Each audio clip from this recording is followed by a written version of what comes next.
everyone, and welcome back to the vlog. And I know it's been a long time since I've actually said that, but I've been busy. The final year has definitely picked up, and it honestly feels like we're on a sprint now to finish. And part of my brain still is struggling to compute that I'm saying those words, but I sort of need to get over that because finals are coming up. I realise that there's a lot to cover in this video, and I'm hoping to get it out tonight before tomorrow, because tomorrow is a really big day, and that is because I find out if I've got an AFP job tomorrow, potentially. So I left you at my last video of me clicking submit on my application, and well, where are we now? Well, it's next year. It is officially 2022, and it's the 11th of January 2022, and it's the night before offers come out.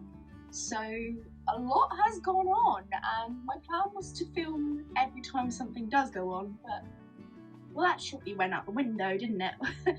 I was so busy because I had a med school review, which is one of my favourite things of the year, and it's something that I make sure I do every year when it's on. And I had my SJT, I had my birthday, I had interviews and Christmas and everything, so it's been a really busy time of year. So interviews, tell us more.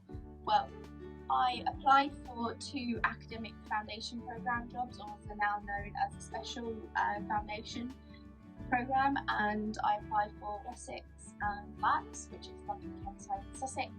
I applied for med-ed programmes for both because that's what I want to do. I have bar 2 programmes that I picked because of my kind of long-standing passions in neuro and peds.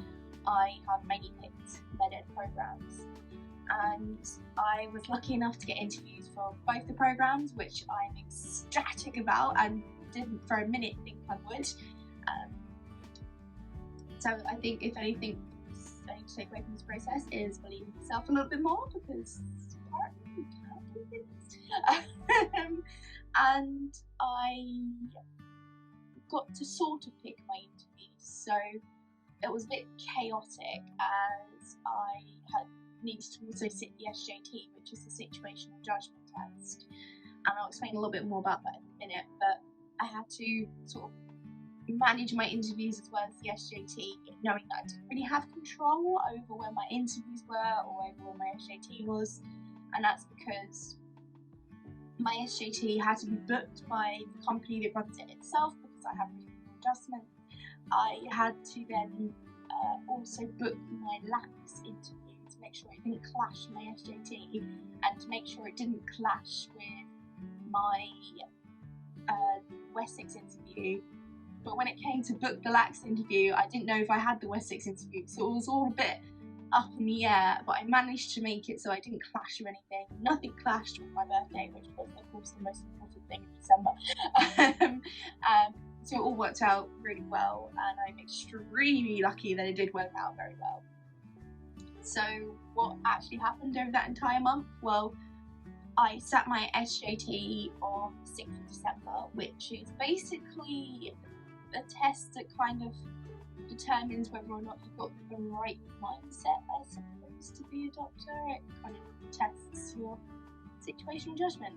There's not really a better way to explain it. If you've applied to med school and you've done the UK CAT, you would have had to sit an SJT as part of the UK CAT examination, and it's very much like that, just kind of obviously hyped up harder a little bit. So I set that on the 6th of December, and then I ran off home for my birthday for a couple of days because I know I'm like this 25-year-old adult, but I'm also someone who is unashamedly excited about their birthday. And I decided that since this is probably going to be one of the last years that I can take off 2 days for my birthday, I am going to take off 2 days on my birthday. So I went home, I had a really nice time, and actually I did need that break because I needed that solid kind of barrier between med school review and SJT and preparation for my interviews. So I came back, and my first interview was due on the 10th of December, and this would have been for Wessex. Now, I originally received 2 interview offers for Wessex, and I was very confused because I'd only applied for the med-ed programme. And I remember discussing it with people, and they're going, "Oh yeah, you have to do both for Wessex." And for some reason, my brain said, "Yeah, I remember reading that in the handbook," and we carried on. Anyway, the morning of the 10th of December comes round. I'm really nervous, so I psych myself up. I get myself my lucky interview shirt. I walk up to the med school because I was going to sit up there, and thought I'll just email Wessex just to check that this is what's happening. Short story later, I didn't have an interview that day, as they were just interviewing for research posts, and I don't want a research post, particularly in the Wessex Foundation School, just because the med-ed post was right for me, what I wanted there. So I managed to get out of it, but I didn't end up having that interview. So I got to breathe for a couple more days until the 13th, which was my Wessex med-ed interview, and I built it up in my head so much. I was expecting really hard questions to just completely stump me, but the interview went a lot quicker than I kind of pictured in my head. The people were really nice. I got lots of visual feedback, which was something that I was really hoping for, and I've heard horror stories of people kind of encountered with blank faces, which I would like, because I'd sit there trying to make them laugh until they did. And I came out and I was thinking, you know what, there's some things I could have answered a little bit better, but overall, yeah, okay, I think that was okay. Obviously, I don't know results for it. I don't know if it was okay or if I'm just kidding myself, but there we go. I then had 2 days to prepare for my LAPS interview, and LAPS sort of run their interviews a bit different to Wessex. So Wessex, I have a med-ed interview. At LAPS, I basically just have a generalised interview that they give everyone. Some deaneries are different. Some will separate you into your specific specialised foundation programme. Some just bump them together, which is what LAPS did. And it meant that I did have to know a little bit more of the the academic side of the interview, which was basically critical appraisal. Can you read a paper? Can you come to some decent conclusion from the paper? Can you critique it? And I didn't really like that side. It's not my strength. I want to do med-ed, I want to teach, and although I do need some form of academic research behind that, I would have liked to kind of teach a lesson or plan a lesson, but it's fine because it's also good prep, because I've also included 2 research in posts, which I didn't think that I was going to include, but they look really good, so I like that. And I did that, so that one was at 20 to 10 in the morning, and throughout all of these I was in isolation because I developed a cold and my sister had tested positive for COVID, and obviously we'd seen each other on the Tuesday and we came down with a cold at the exact same time, and luckily my PCR did turn out to be negative, but throughout all my interviews I was sat there kind of talking through my nose and having like a cup of tea and a cup of iced water on the go because my throat was really sore.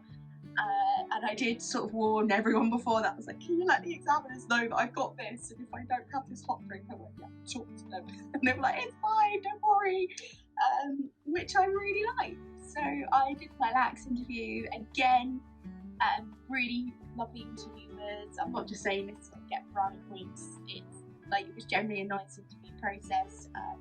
I enjoyed talking to all like the people who run it behind the scenes, so for some weird reason I just like getting the energy out.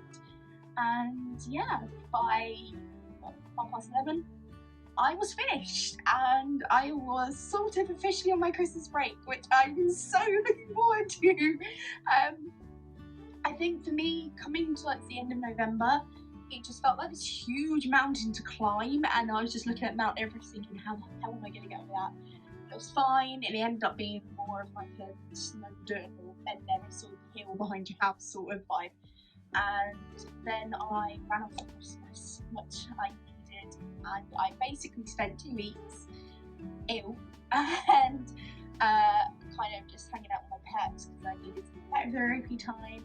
I went and looked at Christmas sales or anything, and I just basically spent some time at home, which I did. having all my food cooked for me, seeing my friends, seeing my family, before I come back. And that is practically where we're up to at the moment. Tomorrow we find out if we've got a job in the first cascade, which is generally the people who have scored highest, and they will get their first ranked jobs.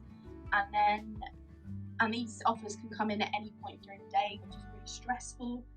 And then you have further on down the line, there are like second and third cascades until everyone's got a job essentially. So I could find out tomorrow, it could be next week, it could be any time. Let's live and hope it's tomorrow, because I don't know if my nerves are going to cope with it. And so here we are, the night before. I think one thing that I'm definitely going to take away from this process, and that I want to transfer into finals, and what I want to transfer into the rest of my career, is to chill out a little bit. I didn't get overly stressed around these, and I 9 times out of 10 I didn't even know what deadlines were half the time. A lot of the times my friends were going, "Oh, we're getting our scores through today from Lax for our applications," or like, "We're getting scores? What?" And a lot of the time, like the SJT, I wasn't really wound up about it. I did some minimal prep. The interviews I was wound up about, but that was because I was feeling really insecure about the academic side and the clinical side. But I think because I was so busy with you, because I was so busy worrying about the SJT, worrying about catching COVID, that it sort of all took a backseat. And because it did take a backseat, I was able to plan and prep and just be a lot more efficient and a lot more kind of me when it eventually came to the interview. So, and I think that's a really good tip either way, is, especially with interview situations, is to just be yourself. If you're someone that's really informal, likes to kind of use their arms a lot, be really intuitive, just do that in your interviews, especially for medical school entry, because that is what people like. With regards to, obviously my interviews were in the middle of COVID, we're in the middle of the Omicron surge, and they were done online, and in a way I sort of preferred it because it was in my own environment.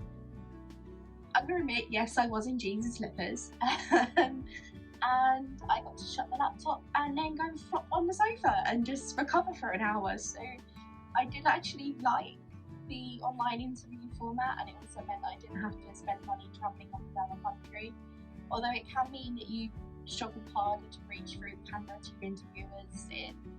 If you've got the technique, and particularly if you remember to look at the camera rather than look at the screen, it does help a lot. So yeah, that's my rambling over and done with. So you're now fully caught up, and tomorrow is the day. So if you follow my social media channels, at MedBeblog on Instagram, at AbbyTucked on Twitter, I suppose this channel and my blog, even though that is desperately behind at the moment, I will post all the updates on there. Instagram, you'll see it first, and Twitter. And I guess goodbye till next time, and I'll hopefully be back when I know what's going on with the Specialised Foundation Programme.